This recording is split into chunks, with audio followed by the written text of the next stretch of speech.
আসসালামু আলাইকুম। আজ আমি রান্না করব মোরগের গোশত দিয়ে কাঁঠালের দানা দিয়ে ভুনা।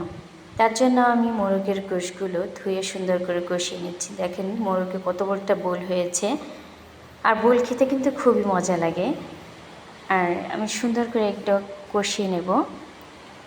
আর এদিকে কিন্তু আমি কাঁঠালের দানাগুলো ছিলে সিদ্ধ করে আবার ওটাকে আবরণটা সুন্দর করে ছাড়িয়ে নিয়েছি। সেগুলো আমি এক্সট্রা ভেবে রেখে দিয়েছি। আমার মোরগের গোশতটা কষানো হয়ে গেলে আমি তার মাঝে দিয়ে দিব। তো আমি কষাতেই থাকবো। দেখেন আমার মোরগের গোশতটা কিন্তু খুব সুন্দর দেখাচ্ছে। আমি মাটির চুলায় রান্না করতেছি, আর মাটির চুলার রান্না তো অন্যরকম একটা স্বাদ হয়। আমার গোশতটা কিন্তু প্রায় কষানো হয়ে যাচ্ছে। আমি দিয়ে দিচ্ছি কাঁঠালের দানা।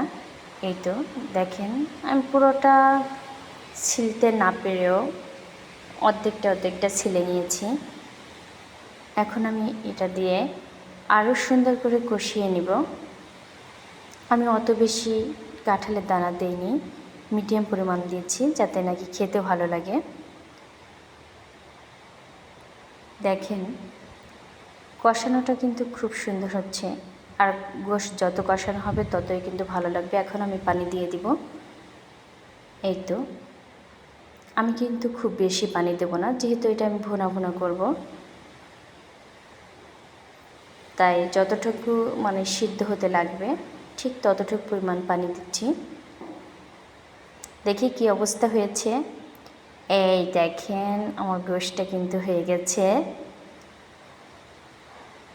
এটা কিন্তু ক্যামেরায় কেমন যেন একটু সাদা সাদা দেখাচ্ছে, কিন্তু আসলে অনেক সুন্দর হয়েছে। আমার গোশতটা হয়ে গেছে, নামিয়ে ফেলছি। এই দেখেন কেমন হয়েছে আমার গোশত রান্নাটা, কমেন্ট করে জানাবেন।